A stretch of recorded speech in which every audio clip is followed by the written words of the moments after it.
حیا علی خیر العمل، آنکھیں بچھا پیروں تلے، جن پر میرے آقا چلے، چل تو بھی ان راہوں پہ چل، حیا علی خیر العمل۔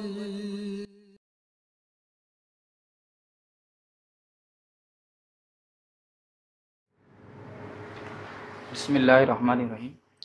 میاں حضور کی بارگاہ میں عرض ہے کہ شعبان المعظم کا مہینہ شروع ہونے والا ہے، اس کی کیا اہمیت ہے اور ایک سالک کو اس ماہ میں کیا کرنا چاہیے اور کیسے گزارنا چاہیے؟ بسم اللہ الرحمن الرحیم۔ ویسے تو یہ تینوں مہینے ہی رجب، شعبان اور رمضان ہیں، اور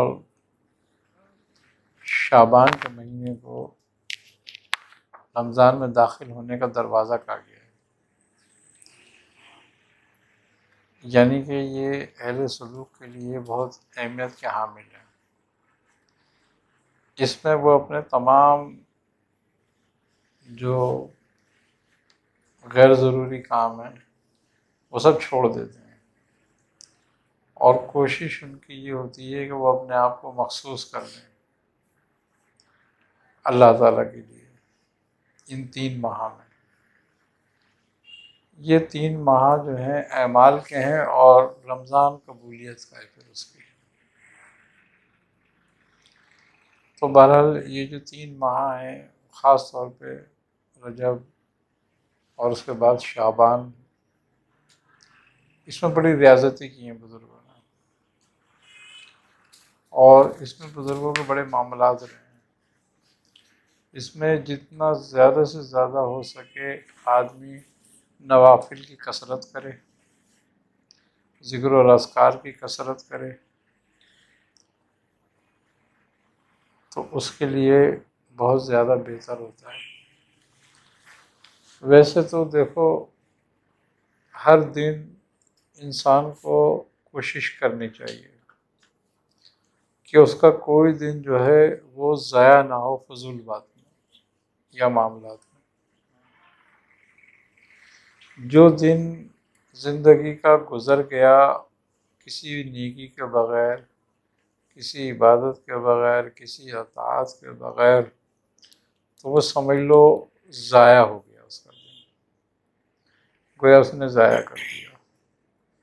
ہم رجب، شعبان، رمضان یا محرم یا ذی الحج اس پہ فوکس کر کے رکھتے ہیں، بلکہ سالک کے لیے تو ہر دن جو ہے وہ شبرات کا دن ہے۔ اس کا ہر لمحہ، ہر دن جو ہے وہ ریاضت کے لیے ہی ہے، عبادت کے لیے ہی ہے۔ دیکھو، سالک جو ہے یا تصوف میں جو ہے وہ 2 باتیں جو ہیں وہ بہت ضروری ہیں۔ ایک اپنے اخلاق کو درست کرنا، اور ایک اپنی عبادات میں مشغول ہونا۔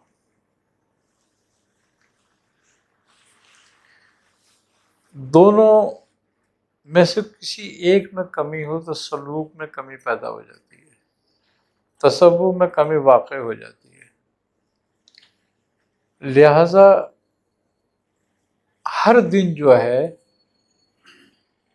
اور ہر رات جو ہے، ہر دن ہماری اصلاح کا دن ہے، اور ہر رات ہماری عبادت کی رات ہے۔ اور جو لوگ اس راستے پہ قدم رکھتے ہیں ان کے لیے سب دن ایک جیسے ہوتے ہیں،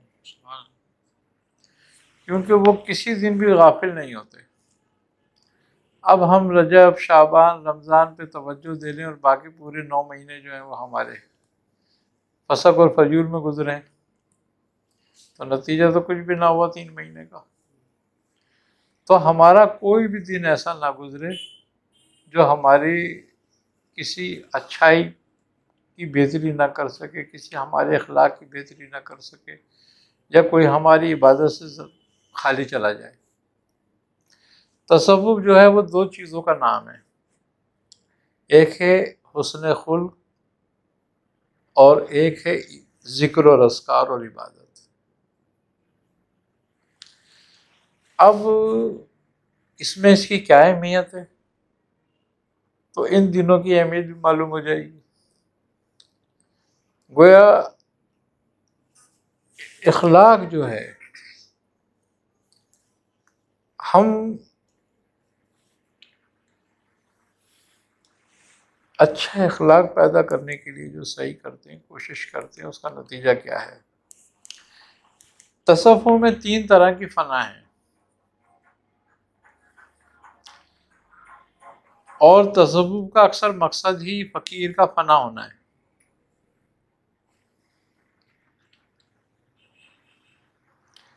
تو اس کے جو 2 حصے ہیں، اس کا پہلا جو حصہ ہے وہ حسن خلق ہے۔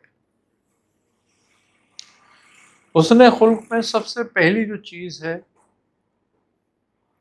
جو اس مہینوں میں بھی ہمیں کوشش کرنی چاہیے اس کی، وہ ہے خصائل رذیلہ کو اپنے اندر سے دفع کرنا۔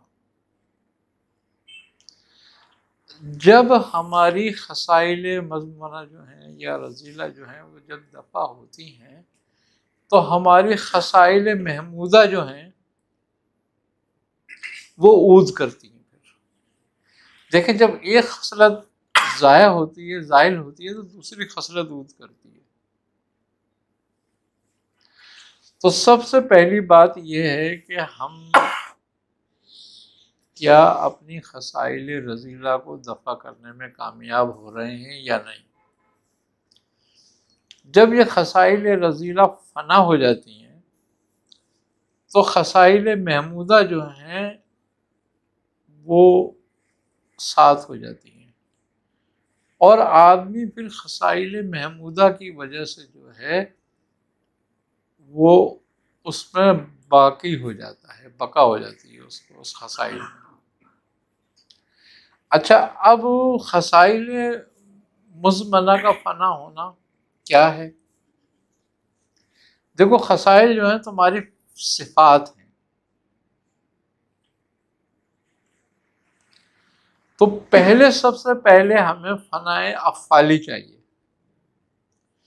فنائے افعالی کیا ہے؟ فنائے افعالی یہ ہے کہ جو ان مہینوں میں بھی بہت اس پر زور دیا گیا ہے، حدیث میں بھی، کہ اس میں کیسے رہنا چاہیے ہمیں، وہ یہ ہے کہ ہم ان تمام کاموں سے رکیں جس سے ہمیں روکنے کا حکم دیا ہے، حکم آیا ہے۔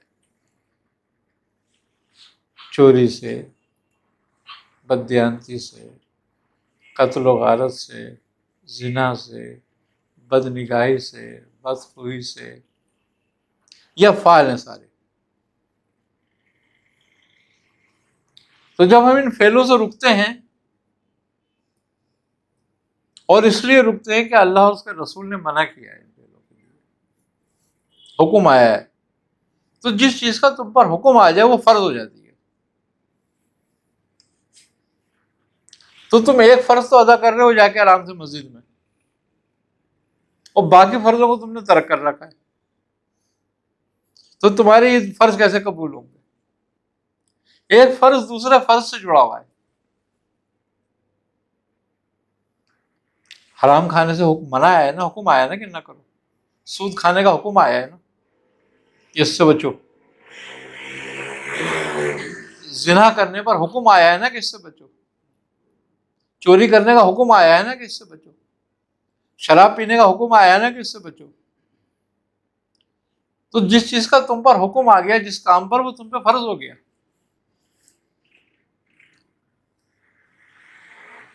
اور اگر تم اس سے نہیں بچتے تو گناہ کبیرہ کے مرتکب ہو رہے ہو۔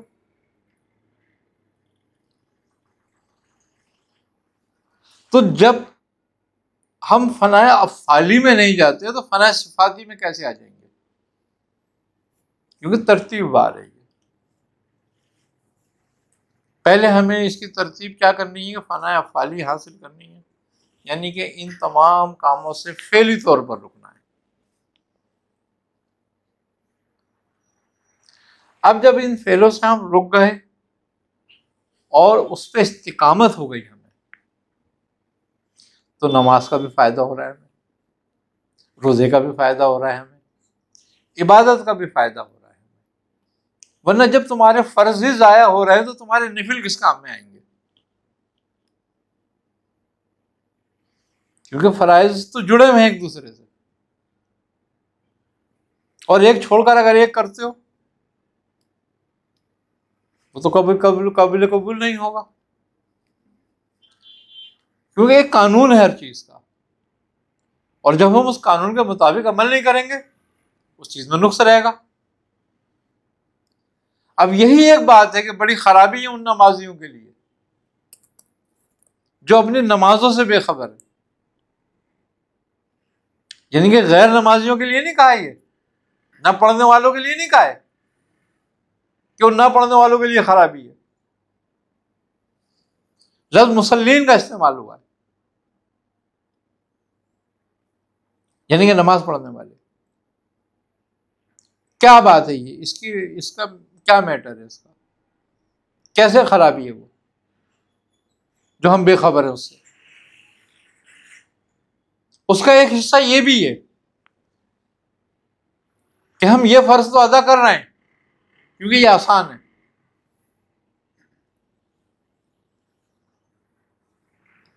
لیکن اس کے وہ دوسرے حصے جو ہیں جو اس سے جڑے ہوئے فرائض ہیں ان کو فالو نہیں کر رہے۔ تو جب ان کو فالو نہیں کر رہے تو اس میں بھی کوئی فائدہ نہیں ہو رہا اور یہ خرابی پیدا ہو رہی ہے۔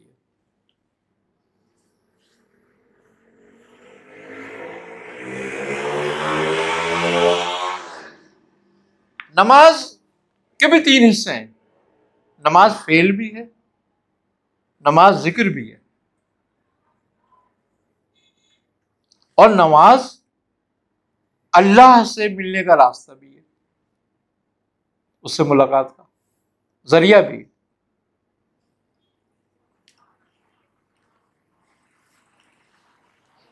اس میں اذکار بھی ہیں، اس میں افعال بھی ہیں، اس میں اس کی صفات بھی موجود ہیں۔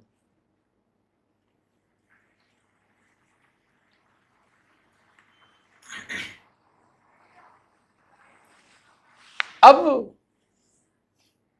ہم جب تک افعال کو فنا نہیں کرتے، افعال رذیلہ کو،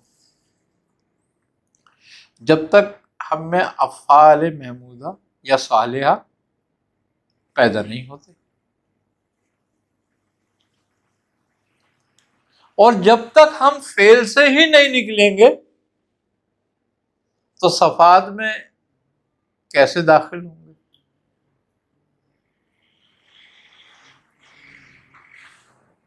تو اچھا، فنا افعالی جو افعال رذیلہ ہے اس کی فنا تو ہر مسلمان پر فرض ہے، سالک پر خالی نہیں، سالک تو اور زیادہ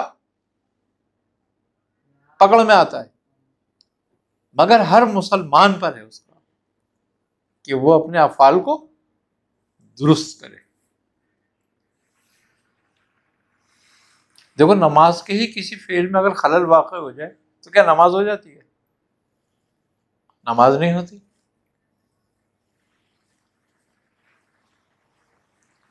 تو جب یہ سب ہماری ذات سے جڑے ہوئے ہیں،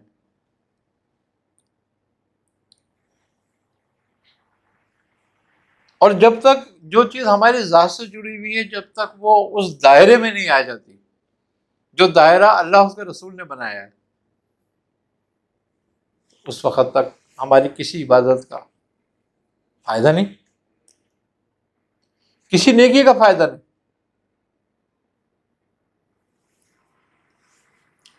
تو سب سے پہلے ہمیں کیا کرنا ہوتا ہے کہ اپنے افعال رذیلہ جو ہیں اس کو درست کرنا، اس کو فنا کرنا۔ جب وہ فنا ہوتا ہے تو پھر ہم افعال سے صفات میں داخل ہوتے ہیں۔ پھر ہماری صفات کیا ہیں؟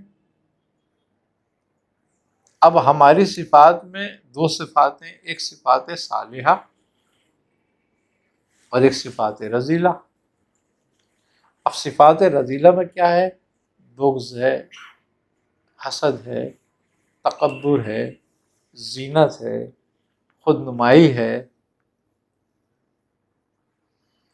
یہ ساری ہماری صفات میں داخل ہیں۔ جب ہم زینت کو ختم کر کے عاجزی پہ نہ آ جائیں، تکبر کو ختم کر دیں، اپنے میں سے حسد کو ختم کریں، بغض کو ختم کریں، اچھا اب یہ ساری کی ساری جو خصائل یہ صفات رذیلہ ہم میں ہیں، یہ کیوں ہیں؟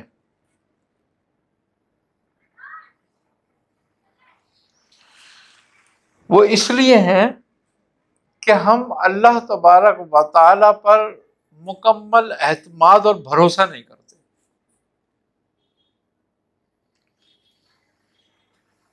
جیسا کہ ہمیں کرنا چاہیے۔ حسد کیوں پیدا ہوتی ہے؟ حسد کیوں پیدا ہوتی ہے کہ اللہ نے مجھے نہیں ملا، اس کو کیسے مل گیا؟ یعنی کہ حسد کرنے والا اللہ کی تقسیم پہ راضی نہیں ہے۔ تو جھگڑا کس سے ہے اس کا؟ اللہ سے ہے۔ اس سے جھگڑا نہیں جس کے پاس نعمت ہے، بلکہ اس سے جھگڑا ہے جس نے دی ہے۔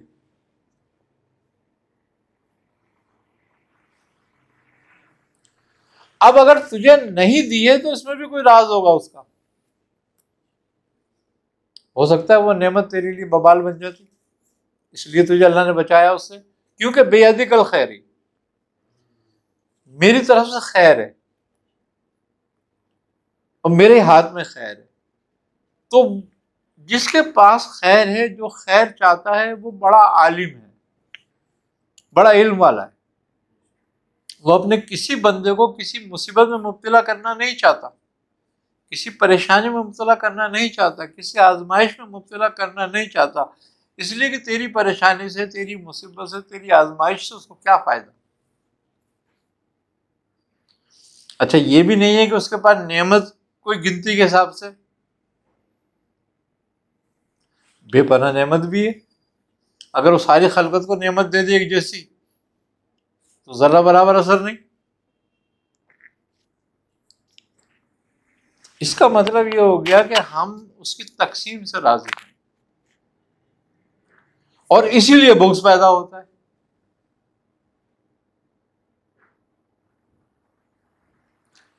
اور بغض اور حسد، بغض تمہارے دل کو اور حسد تمہاری روح کو مقد کرتی ہے۔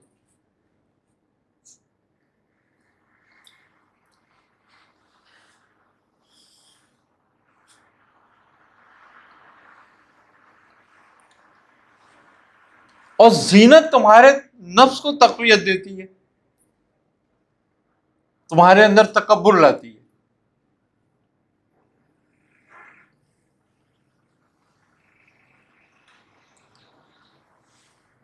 اور جب زینت سے تکبر آئے، یعنی زینت وہ ہوتی ہے کہ میں اپنے آپ کو ایسا رکھوں کہ دوسروں سے بہتر، اور جب میں محفل میں جاؤں، لوگوں میں جاؤں، بازار میں جاؤں تو میں الگ نظر آؤں، لوگوں میں انفرادی ہوں، لوگ مجھے دیکھ کے میری عزت کریں، واہ واہ کریں۔ اب وہ زینت میں نے چاہے کسی بھی طرح حاصل کی ہو، اور اسی زینت کو حاصل کرنے کے لیے پھر میں غلط طریقے سے پیسہ کمانے کی کوشش کرتا ہوں، کیونکہ پیسوں کو بغیر تو زینت حاصل نہیں ہوگی۔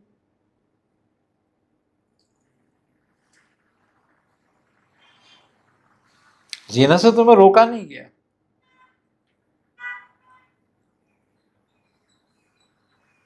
لیکن بتایا گیا ہے کہ کیسے حاصل کرنی ہے، اور جیسے زینت حاصل کرنے کا طریقہ بتایا گیا اسے زینت حاصل نہیں ہوتی پھر۔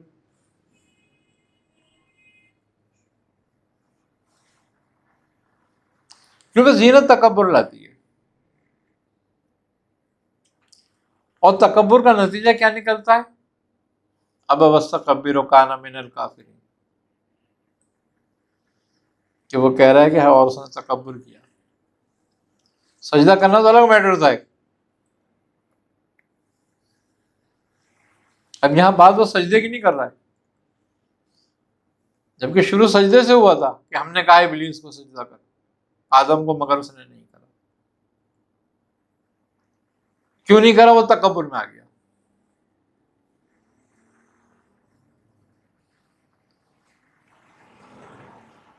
اگر وہ تکبر نہ کرتا اور گر جاتا سجدے میں اور کہتا کہ اللہ میں آدم کو نہیں تجھے کر رہا ہوں، تو سجدے کے لائق ہے، ہو سکتا ہے بچ جاتا، لیکن اس نے کہا کہ میں اس سے بہتر ہوں، اس کو سجدہ کیوں کروں؟ تو اس نے نہ حکم کو رکھا اور نہ اس کی عظمت کو، تکبر کیا۔ اس نے کہا کہ یہ کافر کر دیا ہم نے اس کو۔ تو زینت نفس کا خاصہ ہے اور تکبر ابلیس کا، اور دونوں جب مل جائیں تو بندے کو کہیں نہیں چھوڑتے پھر۔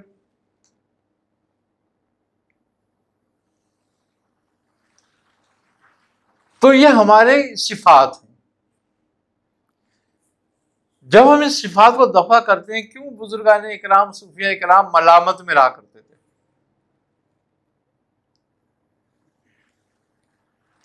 ملامت میں رہنے کا ایک وجہ ان کی یہ بھی تھی کہ جب تک وہ ملامت میں نہیں رہیں گے تو زینت و تکبر سے پاک نہیں ہوں گے، اور پھر ان کو بغض اور حسد نہیں رہے گا کسی سے۔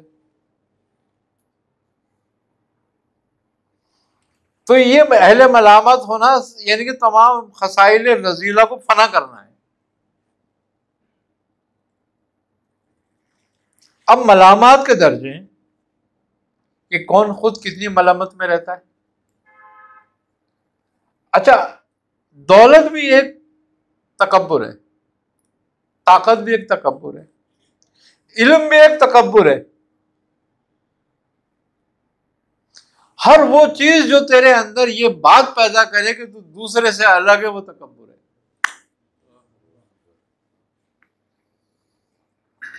اس لیے العلم حجاب الاکبر، کہ علم حجاب اکبر کب بن جاتا ہے؟ جب وہ تیرے اندر تکبر پیدا کر دیتا ہے، انفرادیت پیدا کر دیتا ہے کہ مجھ جیسا کوئی نہیں ہے، یا میں صاحب علم ہوں۔ اچھا، یہ بات اللہ کو نبیوں کی بھی پسند نہیں ہے، نبی بھی یہ بات نہیں کرتے، اس لیے وہ جانتے ہیں نا رب کا مزاج۔ حضرت موسیٰ علیہ السلام سے بنی اسرائیل نے پوچھا، وہ آواز کر رہے تھے، یعنی بنی اسرائیل کی تربیت کر رہے تھے، آواز فرما رہے تھے، تو بنی اسرائیل میں سے کسی نے پوچھا کہ اے موسیٰ، اس وقت میں کیا تم سے زیادہ بھی کوئی علم والا موجود ہے؟ تو آپ کے منہ سے یہ بات نکلی کہ اس وقت میں صاحب کتاب نبی ہوں، اور بات بھی درست تھی کہ مجھ سے زیادہ کون علم والا ہوگا۔ تو وہ خضر کا واقعہ ہوا تھا کہ آپ کو خضر کے بعد بھیجا گیا تھا۔ اللہ تبارک و تعالیٰ نے موسیٰ سے فرمایا ہے کہ اے موسیٰ، تمہیں یہ بات ہماری طرف لوٹانی چاہیے تھی، یعنی کہ اگر جب سوال ہوا تھا تم سے کہ آپ سے زیادہ کوئی علم والا موجود ہے، تو آپ فرماتے کہ میرا رب جانتا ہے، بات ختم ہو جاتی۔ بس ایک اس بات نے کہ مجھ سے اس وقت زیادہ کون ہوگا، اس نے امتحان میں ڈال دیا نہیں۔ حضرت خضر سے ملاقات کی، اللہ تعالیٰ کو نبی کے منہ سے یہ بات نکلوانا بھی اس لیے مقصود تھی تاکہ بندوں کو یہ بات پتہ چلے کہ اللہ کو برتری پسند نہیں۔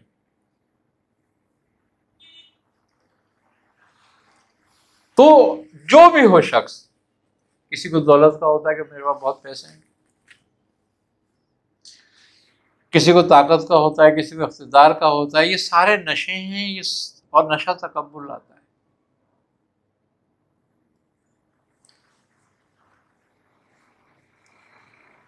اور اللہ تبارک و تعالی فرماتا ہے کہ اور میری عبادت سے دور رہو جب تم نشے میں ہو۔ یعنی نماز سے وہ روکا گیا ہے نا. نماز کیا ہے گویا؟ نماز تو رابطہ ہے نا رب کا، رب کے حضوری کھڑے ہونے کا نام ہے نا نماز. تو اس کا مطلب یہ ہے کہ نشے کی حالت میں وہ پسند نہیں کرتا بندے کو. اچھا اس حالت میں پسند نہیں کر رہا، ایک چھوٹی سی حالت بیان فرمائیے یہ رب نے، کہ جس کا تھوڑی دیر کے بعد نشہ اتر جاتا ہے اور وہ کسی پہ ظلم بھی نہیں کرتا، اپنی جان پہ ظلم کر رہا ہوتا ہے. یہ بھی بات ہے. لیکن اس کو کیا کہہ دیا کہ میرے سامنے نہیں آؤ، میرے رابطے میں نہیں آؤ. ہم ہر وقت رب کے سامنے ہیں، مگر وہ خاص وقت ہے. اس وقت میں ارادے سے رب کے سامنے ہوتا ہوں. اور فرمایا کہ جب تم نشے میں ہو نہیں آؤ. تو اب وہ نشہ جو تھوڑی سی دیر میں اتر جاتا ہے،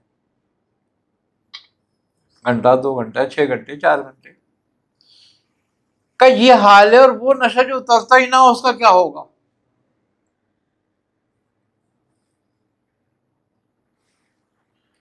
تو یہ صفات رذیلہ ہے جو اللہ کو بالکل پسند نہیں. اب جب تم ان صفات سے متصف ہو جو اللہ کو پسند نہیں، پھر تم کہاں پسند ہو گے اللہ کو؟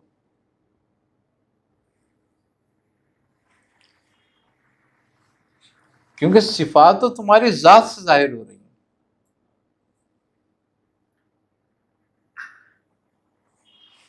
اور جب تم یہ اپنی صفات رذیلہ جو ہیں ان کو دفع کر لیتی ہو اپنے اندر سے، تو پھر تمہارے اندر صفات صالحہ پیدا ہو جاتی ہیں. تو تم اپنی صفات رذیلہ سے فنا ہو جاتے ہو اور اپنی صفات محمودہ یا صالحہ میں بقا ہو جاتے ہو، باقی ہو جاتے ہو. کیوں کہ جو چیز اللہ کو پسند ہے وہ باقی ہے، اور جو ناپسند ہے وہ فنا ہے.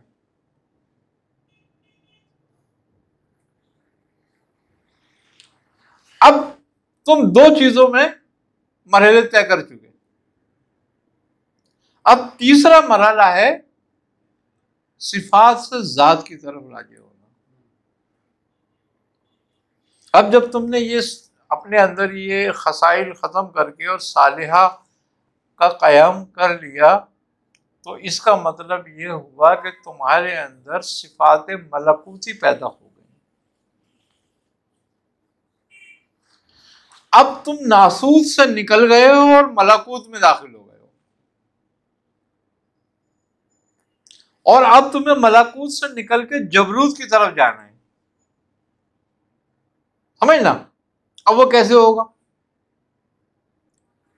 یہ 2 صفتیں تو ہو گئی. صفت ناسوت سے نکلنا، عالم ناسوت سے نکلنے کا مقصد یہ ہے کہ اپنی خصائل رذیلہ، اپنے افعال رذیلہ کو فنا کر دو. تمام مزمنہ اور رذیلہ کا تعلق ناسوت سے ہے. اور جب تم صفات صالحہ پیدا کر لیتے ہو، حسن اخلاق تمہارا کمال پر آ جاتا ہے، تو آٹومیٹک دنیا کی خواہش ختم ہو جاتی ہے.